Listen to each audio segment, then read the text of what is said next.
In the name of my ancestors, peace forever and always, and welcome to another edition of what I call the Reality's Temple on Earth Internet Ministry.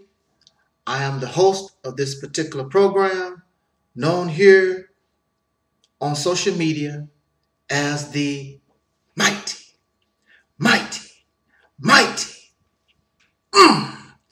Angel Snubbing Up 7. I am your brother, your soul brother, number one, and your friend, Taalik Ibn'rad.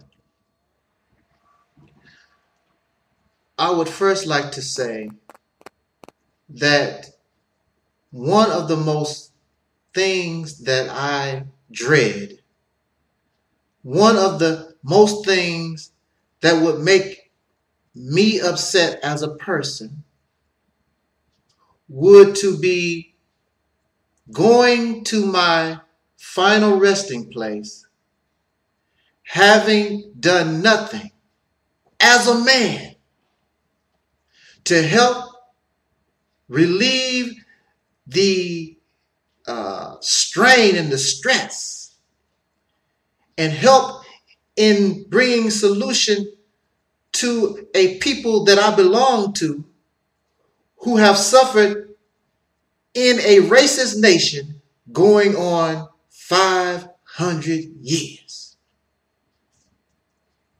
As an adult man, as an adult male who claims that he is a protector and a provider of women and children, but yet have done nothing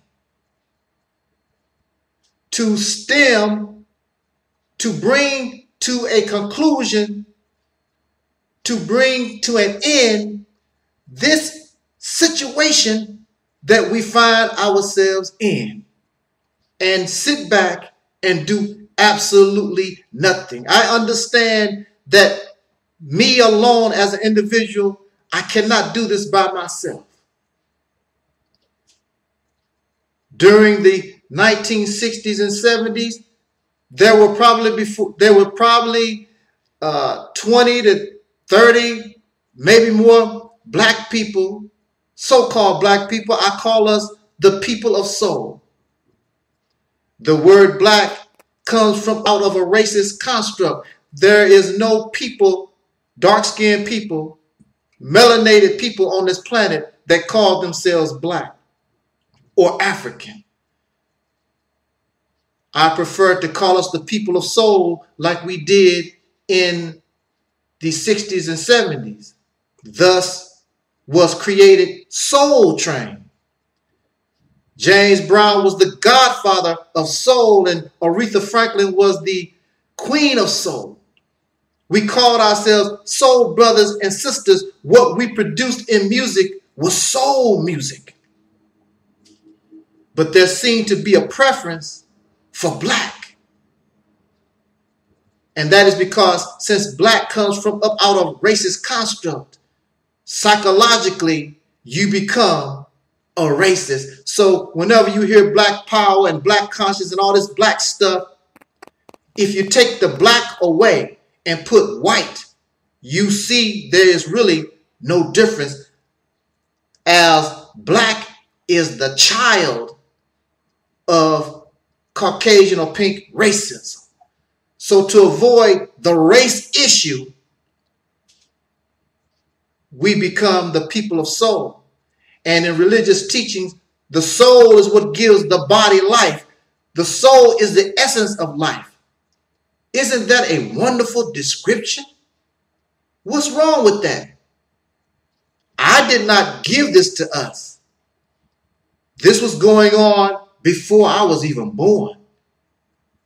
It was an attempt to give us an identity, to give us some kind of pride that belonged only to us. So when you think about the people of soul, although Africans are related to us, they can't claim soul. Those in Nigeria can't claim soul. When you think about the people of soul, there's only one people that you can think about, and that is those who are the descendants of slaves born in America having dark skin, the people of soul. I truly hope that when I am laid to rest, and we all must die, but you should have some type of purpose, a reason for living, and my reason for living is to help these who are the descendants of slaves born in America come up out of this condition, or at least help towards that goal in the best manner that I know how. And the best manner that I know how is to bring to us reality. No more fantasy and fairy tales. No more spaceships coming out the sky to save us. No more waiting on some dead divine person thousands of years to come save us. We must take the correct and appropriate action in order to save ourselves and create a path to secure our own destiny.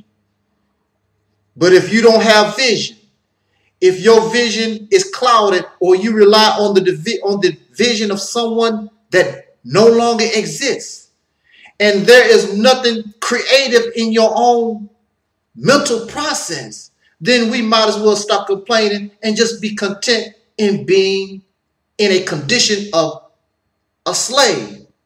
Call yourself free, but we all know deep down inside, although you drive a Mercedes Benz, you have bought your own jet plane, your face is on the TV every day, but when they look in the mirror, they all understand that they come from a people, and we come from a people who are still in a slave-like condition. In fact, you and I are still slaves. We continue to even carry the name of the slave master that we know was forced on us, and we carry that name with pride. This should tell us something.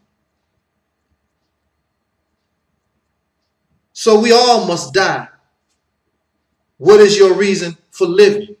And why do you fear death? Death is a part of life. If you have life, you have death. As one is dying, someone is being born. That is the reality of this life. I can admit that I was afraid to die. But I did things in order to clear myself of that fear. So when one of my relatives died, I would reach out to touch that corpse, even kiss that corpse. I would go to a funeral home and look at the bodies. I have VHS tapes talking about death and just looking at it.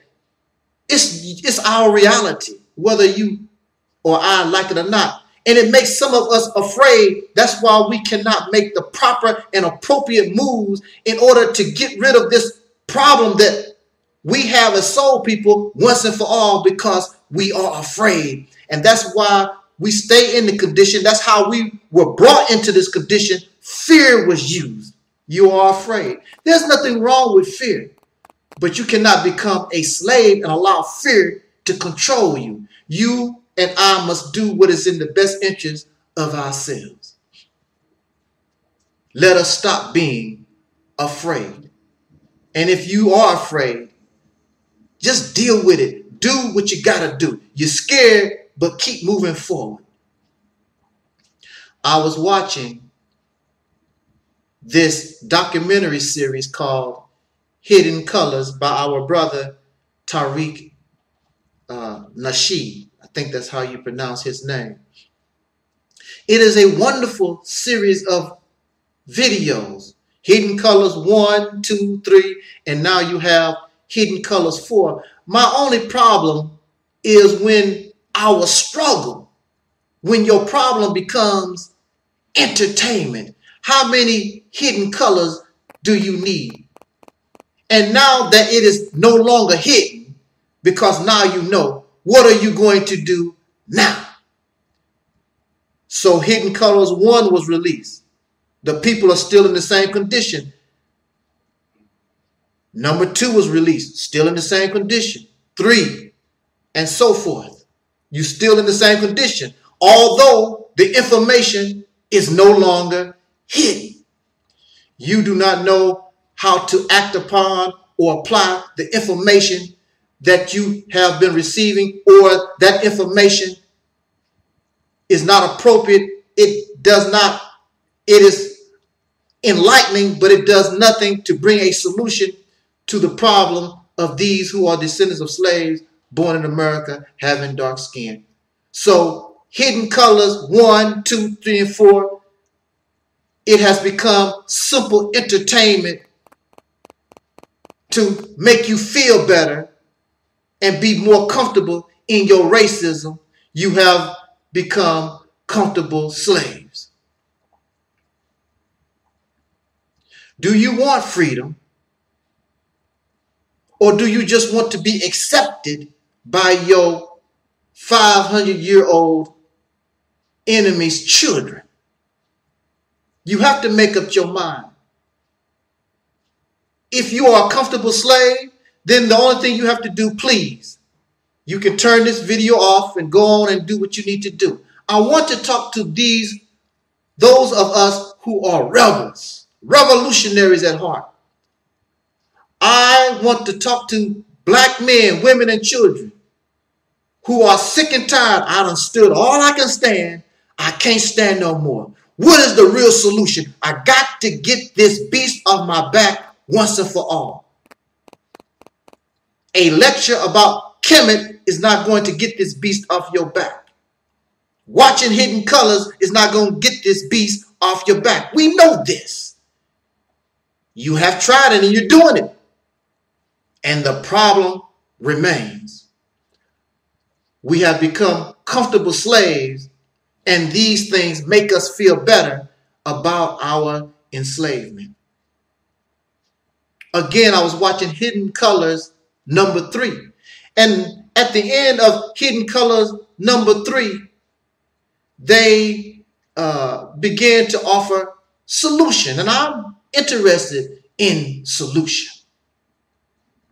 So I heard his solution and her solution. But I'm waiting for this other option. A solution is missing. I heard about education and politics and all these different solutions.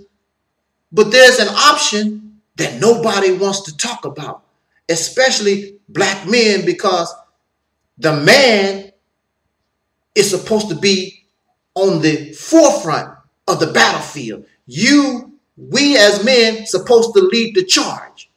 And when we fall, then women pick up the flag. They pick up the gun. They pick up the bat. They pick up the knife. Then they move forward.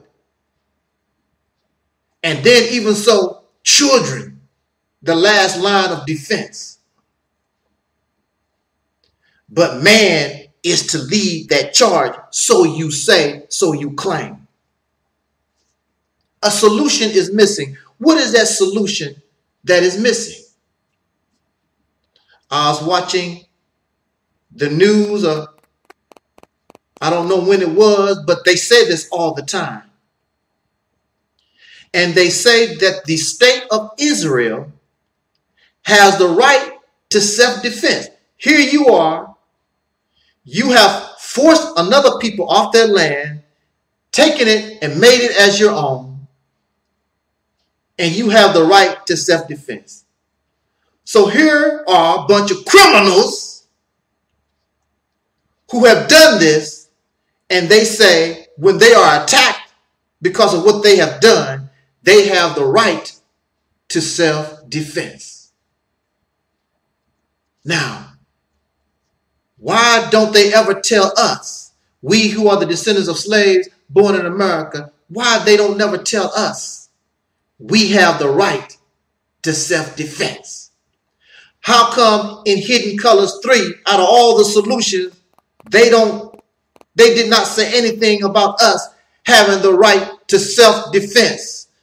We don't have the right to become a revolutionary. We don't have the right to rebel.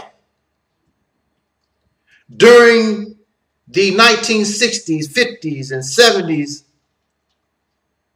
when our people were attacked by dogs, our children, our women were attacked by dogs and sprayed with fire hoses and all types of evil, lynched all over this nation. If Israel has the right to self-defense, how come the so-called Negro does not have the right to defend ourselves?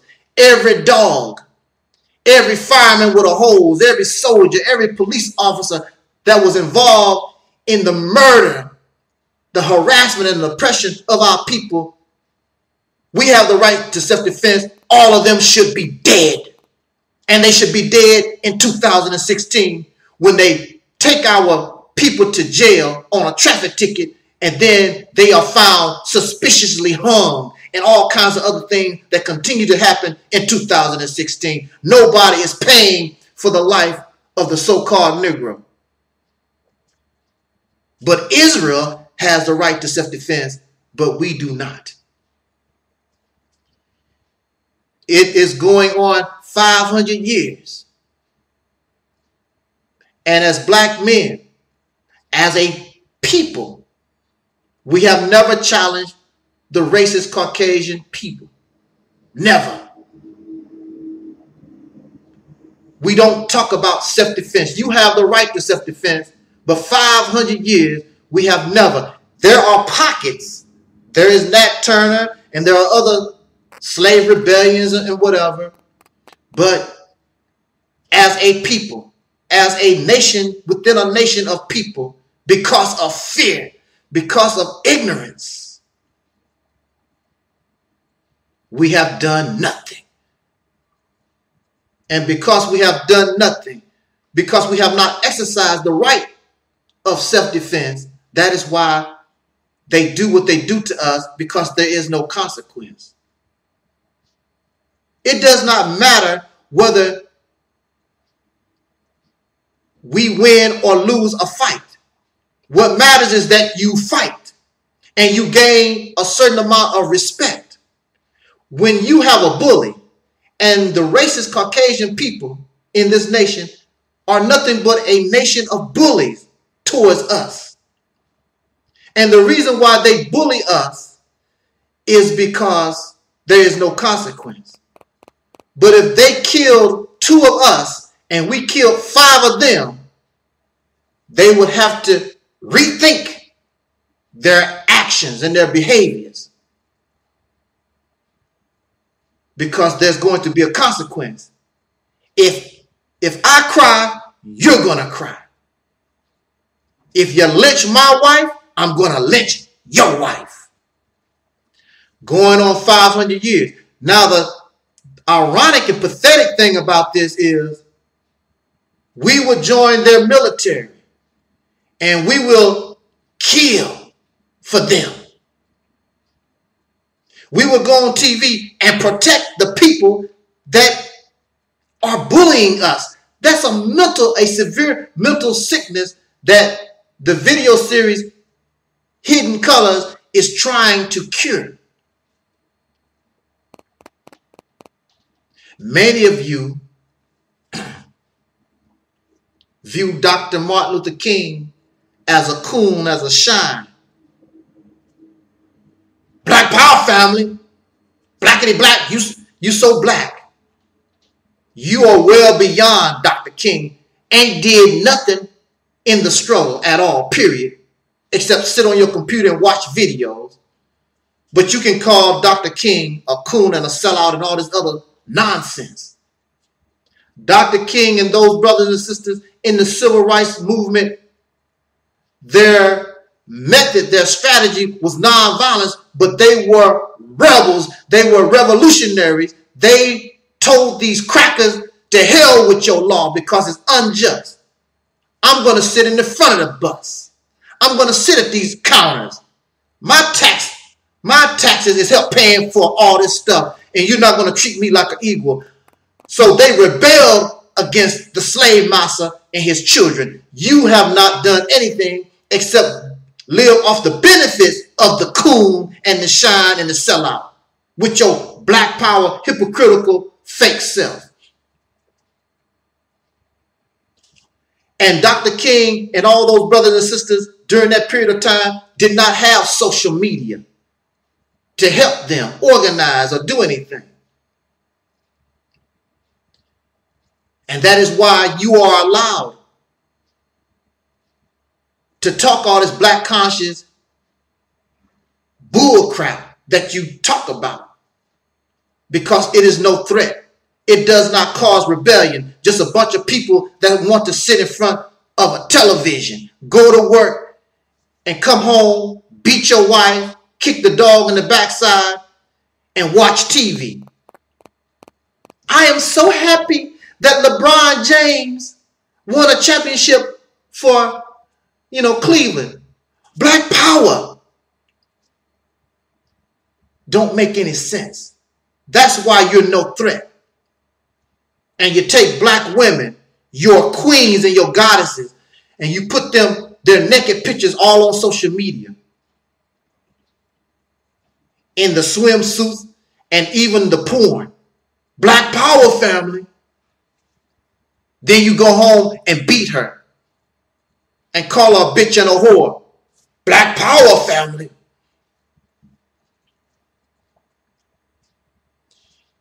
This is why black men sicken my guts. This grinds my gears.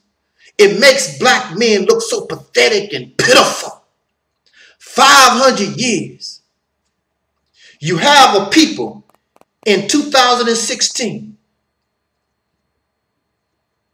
30 to 70 million soul brothers and sisters in this nation, but only a little handful will attempt to do something, and then the rest benefit from what you do. And then you have the nerve, you haven't done nothing at all, then you want to talk about those who are trying. I am trying. Many other brothers and sisters are trying. Not only trying on a video, but out on the streets, because the first thing that you have to do is bring a message to destroy the slave mentality of the mind. So Hidden Colors helps do that. The teachings help do that, but these teachings, what is offered, must inspire you to become a rebel. They must inspire you to become what is called a black revolutionary. Dr. King was a black revolutionary. Malcolm X was a black revolutionary. Huey Newton and the Black Panther Party, they were revolutionaries. And they had to take some type of action, whether it was good or bad. All thing they know is they had an oppressor. We need to stop this once and for all. And they did the best that they could do. And we should have learned from them, but we have not learned from them, nor have you progressed further than what they brought us. What are you waiting on? A bunch of comfortable slaves. Don't you talk about Dr. King. You haven't done nothing. You are afraid. Only thing you want to do is go to work for the cracker. Go home and get a beer and get in somebody's panties. Again, I refer to Hidden Colors 3. It was said in Hidden Colors 3 that one of the best things that the descendants of slaves born in America having dark skin done was attempt to cause a revolution among the people. And in this documentary, Hidden Colors 3, they say that the government of America don't never want to go through this again. You was on the right track. Rebellion Revolution is the answer to your and my problem in this country. Separation, not segregation, separation from these demons. So there has always been an effort, even then and even so now. The racist Caucasian people, the wicked ones in government, they make sure that they use their media to keep you docile. The preachers and the pastors, all these religions, even Islam, just keep the people docile. You talk big but won't do nothing, won't burst a grape. And they make sure that you have plenty of weed to smoke, and drugs and alcohol. Make sure that you get a lot of ding-a-ling and pool woofer.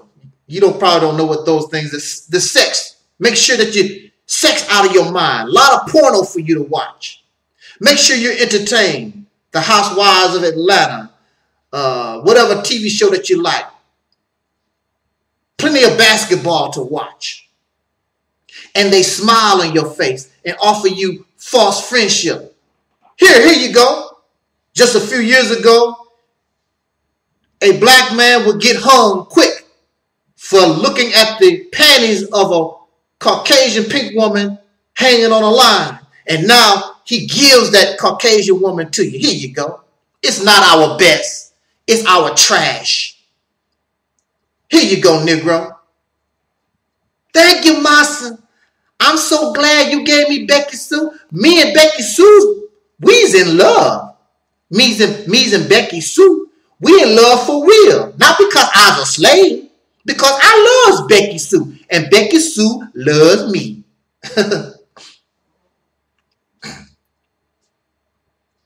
Another man will not respect you until you fight back. Until you earn his respect. He's a bully. You don't see him, these Caucasian people, they don't jump on folks they know can give them a whooping. They don't do that. They always attack those they know can hardly defend themselves. That's a bully. That's why you see the children reflect their parents. The parents are bullies, and you have a nation of children that are bullies. I had a bully as a child. In fact, I was bullied from the 3rd grade all the way till I was a junior in high school. But it really didn't get real bad until I was a freshman in high school. And the only way that it came to an end, not because I went to the bully's parents, went to the school principal, we went to the police. Nothing worked. I had to take the situation under control. Unfortunately, I had to turn to violence. And when I brought violence, that ended that bully crap that I suffered since the 3rd grade. I was afraid. I was scared. And I told that bully, you can beat me up, but you're going to have to beat me up every day. You can beat me up, but Mr. Bully, you're going to have to sit on the toilet. And when you sit on the toilet, somebody might come in that stall with a knife and get that stabbing you. Mr. Bully, you're going to turn your back. And when you turn your back, there's a baseball bat and a concrete block. We're going to fight every day until you leave me the hell alone. This is the attitude that you got to have. Because if you don't, no matter what you do, no matter what you get, then the bully will come take my lunch money. Then the bully will take my school supplies. The bully will continue to do all these different things until I show the bully Not here. Not here.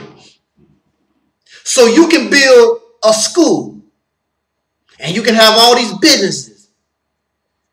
And the only thing all this stuff does is make you comfortable in your racism, because your bully continues to do what they're going to do. They're going to continue to discriminate, continue to put you up in jail, and they know that you're innocent.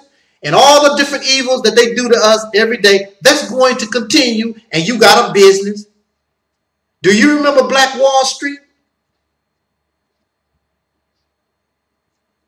All that work, beautiful success, and within a few minutes, it was gone. And there was no consequence to those who bombed and killed and murdered, probably even raped. There was no consequence to them.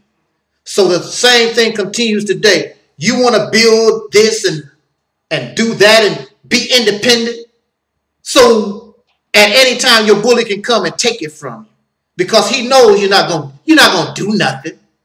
Little y'all punkified sissies, you're not gonna do nothing. What's the sense of building something and you can't protect it? There was a scene in this movie called The Great Debaters with Denzel Washington and Forrest Whitaker. And Forrest Whitaker was a father. He had children and a wife. He was a professor, I believe, at a school or something to that effect. I forgot what his occupation was. Anyway, he's driving down the road and mess around and hit this pig, hit this hog. And this Caucasian man and his friend come out of nowhere with their shotgun. Hey there, boy. You killed my hog. I'm so sorry, sir. I didn't see the pig. I'll be happy to pay for it. Yeah, what? And they gave these racists his whole paycheck that the pig was not worth. And the son, see, you don't understand, black man, soul brothers, you don't understand the effect our cowardice is having on your women and your children, and you wonder why the black woman complains, and you wonder why she don't respect you, because you don't and have not earned respect. She watching you all scary. This is not all of us, because there are many of you who are revolutionaries. There are many of you who are rebels, who are ready to take care of business, but you got a bunch of sycophantic punks that you are allowing yourself to listen to that keep you docile. When you and I know that you have the right to self-defense and it's time to take care of business, we understand that you're dealing with an enemy. They have nuclear weapons and all this stuff of mass destruction. But we also must understand you have the right to self-defense.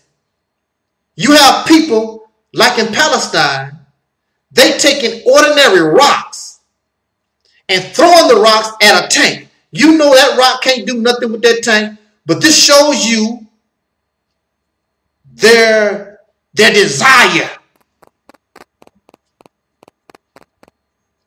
And whether you know it or not, Israel do respect the Palestinians, although they know they can keep them in check with force, but they respect them people because those people fight them back and don't have nothing.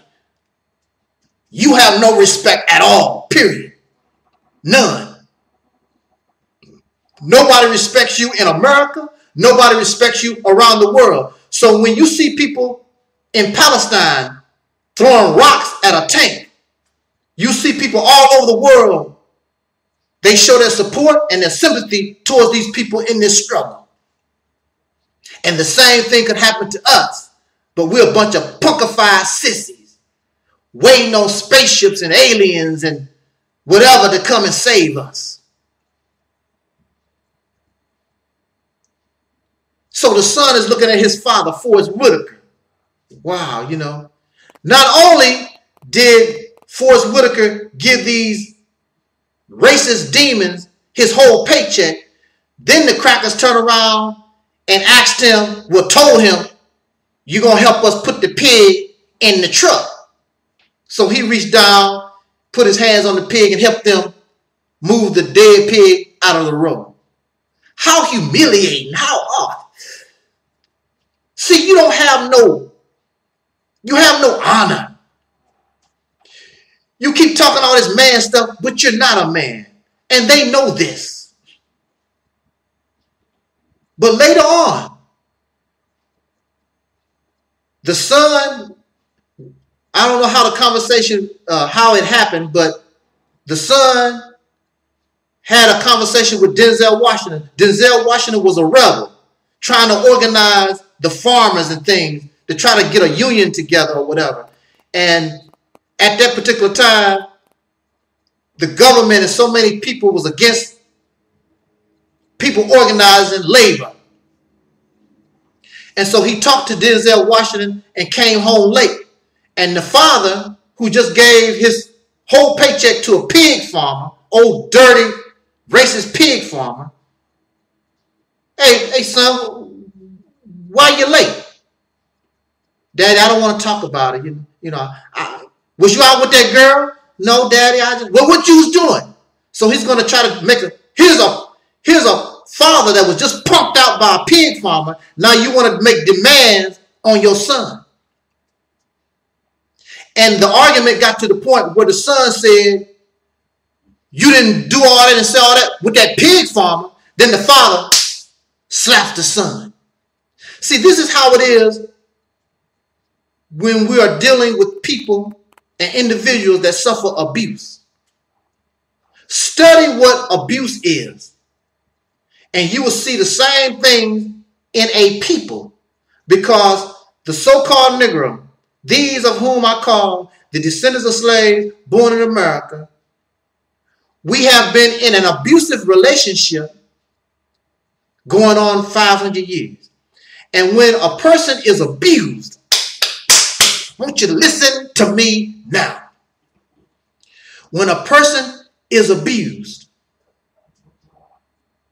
they create a world of their own where there is no abuser. They create a fantasy world. Some of them have these invisible friends. And that's what you see in the so-called black community. We have all these invisible friends. Some of them come out of space and we can do these incredible things. We are gods and goddesses and kings and queens in our mind. That's not reality. But when you suffer abuse, you create a fantasy world for yourself so that you can handle and deal with the abuse that you suffer.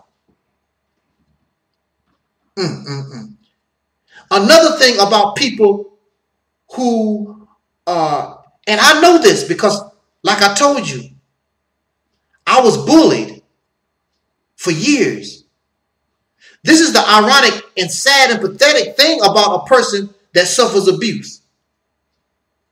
They will not do nothing and have extreme fear towards the abuser. I would do nothing against my abuser except cry. Why are you doing this to me? And I was scared. When I saw my bully, I would turn back the other way and run. But now, when I got home and my mother told me to do something I didn't want to do it, here I am. Oh, I buck up, talk all kinds of big crap to my mother. I have no fear of my mother and my siblings. I would fight one of my siblings with everything that I got. We were beating you up. Why didn't I fight my bully? Why didn't I challenge my bully the same way I rebelled against my mother and would fight my siblings? Why didn't I do any of that to my bully? This is a sign of mental sickness. This is a sign of illness. Because of fear. I did not fear my siblings and I did not fear my mother. But I feared what this bully would do to me. until it got to the point where I didn't care. I did not care about dying. I did not care if he hit me in my eye or whatever that this guy wanted to do to me. I said, that's when things changed. And I did not have to worry about a bully anymore. So later on in the story, the great debaters, the father gains some of that respect back because his son saw him do something that was brave. They had arrested Denzel Washington and put Denzel Washington in jail. And this young boy's father, Forrest Whitaker, went to the sheriff and told him, look, you need to let that man go. And he sort of threatened him with some of the things that he knew. And that racist sheriff, you threatening me, boy? No, I'm not threatening you. I'm just letting you know there's certain things that could be told. And you might have a problem, sheriff, if you don't let that man go. And when that sheriff thought about the consequence,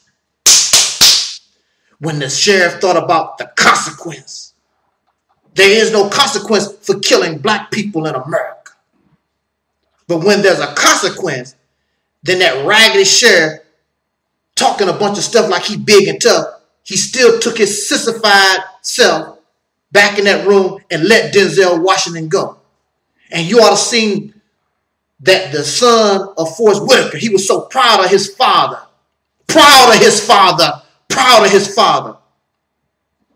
And that pig farmer was there because that pig farmer was part of that movement to unionize the people there.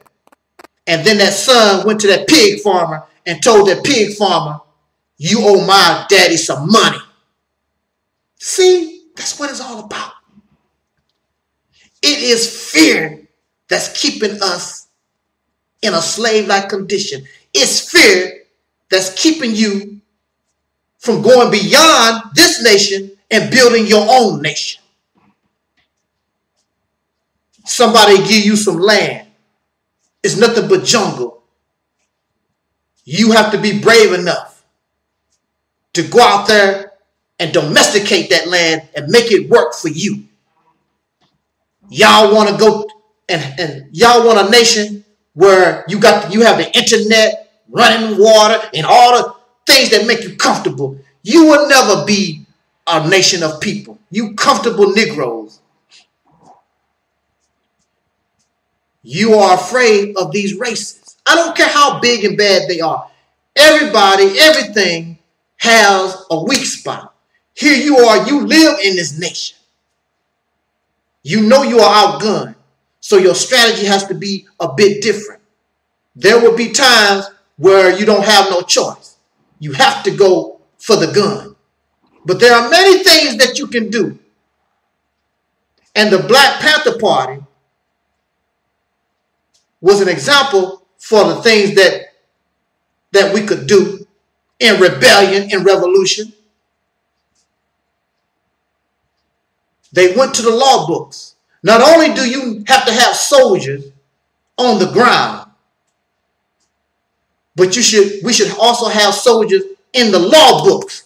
Make these crackers change their laws. Make them go to court, clog the legal system up, sue these crackers for everything.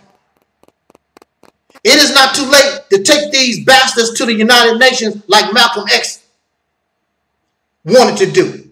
It's not too late. Whatever you can do, this is what Malcolm X meant by any means necessary.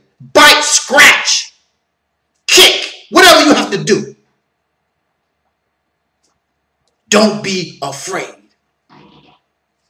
One of our number one problems is that we don't view ourselves as a people. We don't view ourselves as brothers and sisters. And we have never done that since we were freed all those hundreds of years ago. When the slaves were physically free and let out the plantation, this group went that way, that group went another way. Some of them stayed on the plantation. They never saw themselves as a people. Nothing but a bunch of slaves that didn't know what to do went in all kinds of directions. There was never no attempt to unify as a people. So we have never been a people. That's why it's very difficult hundreds of years later to unite. Everybody is in their own separate tribes. The Hebrew Israelite tribe, the Kemetic tribe, the Black Muslim tribe, whatever tribe. I'm just an American tribe. Whatever tribe you find yourself in, that's the reason why nobody respects us, because we are divided. So if the Black Muslims are attacked, you don't care. That's on them. You don't see them as a part of yourself. And the enemy knows this. And we are so stupid, we don't know how to come together based on what is in the best interest of the common good and the common purpose. We want people to adopt our religion, our political beliefs or whatever. I'm not interested in Jesus. I'm not interested in Muhammad. I'm not interested in having a third eye. Well, brother, you know about the third eye? I only care about the two eyes. And then there are those of you, y'all fly out your body and all these other, the beliefs is countless. I'm not interested in that. I just want us to be liberated. I want us to be free. And you can do whatever you want to. I mean, that's on you.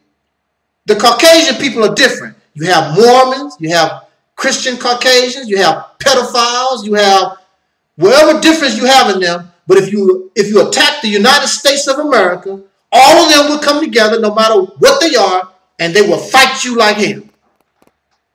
This is the mentality that the so-called Negro, the descendants of slaves, born in America, having dark skin, the people of soul, that's what you and I must have. When you are involved in revolution, one of the first things that you must do, you already know about your enemy, but you must clean your own house first. There are a bunch of enemies within that are internal. I believe it was during the Chinese Revolution.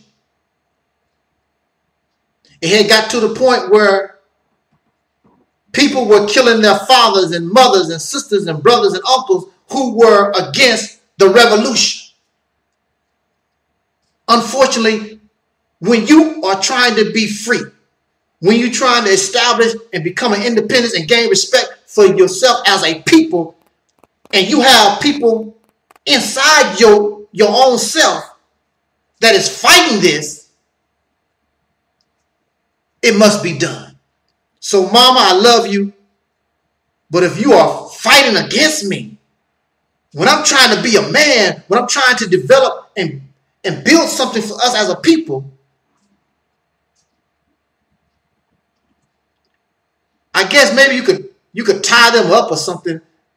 Unfortunately, they are in the way. They have become your enemy. They are siding with your enemy who wants to keep you a slave.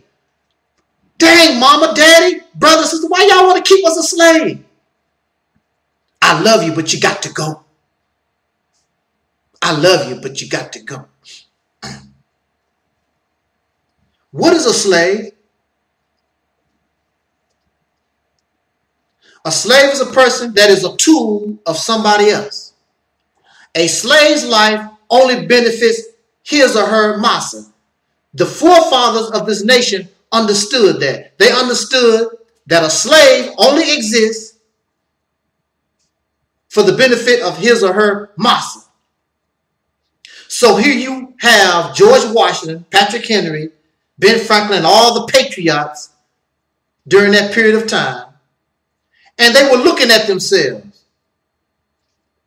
They are fighting the Native American people, the snakes and the bad weather. They are doing all the work, but England is getting all the benefits. And they got sick of it because they saw themselves as a slave. Unfortunately, they didn't care about the feelings of other people, so they forced themselves and made slaves out of other folks, which is ironic.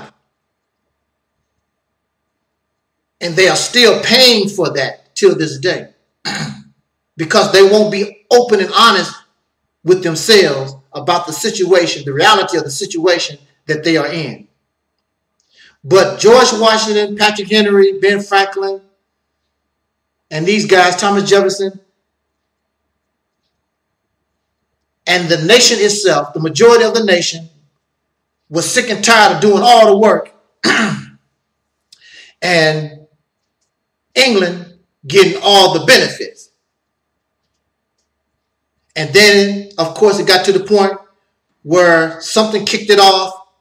And, of course, the Revolutionary War began. And it went on for years. It went on for years.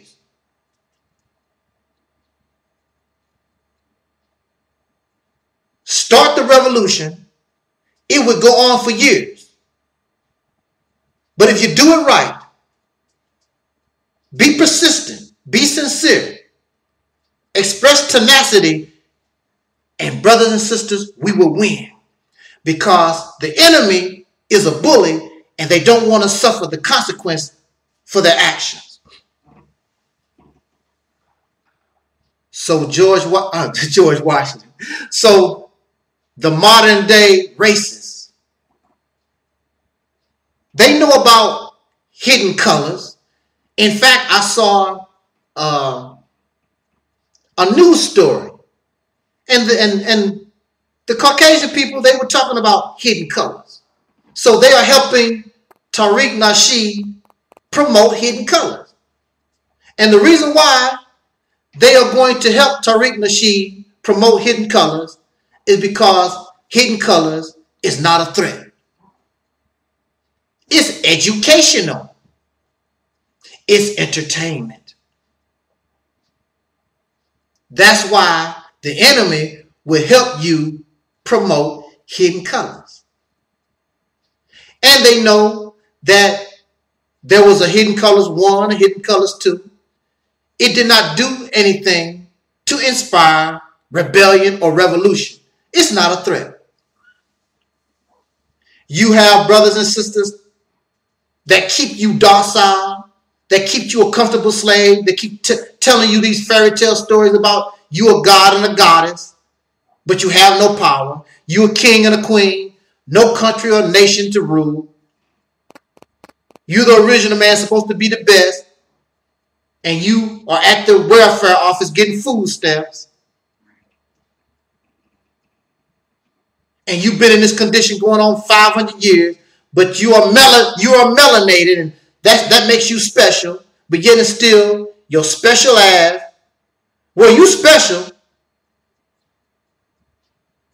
You are mentally retarded. You belong in special ed. That's the only special that's about us. And you are especially afraid. You are especially in fear. If you're not talking rebellion, if you're not talking revolution, and the only thing that you're doing is keeping the descendants of slaves born in America comfortable in racism, you really need to shut the hell up. There's no place for you. However, now, if you want to be a good slave, and there are some of us who will admit, I don't care, man. Well, I'm just living my life. If you call me a good slave, well, I just be a good slave. Okay, if you could admit and confess that, what can I say to you?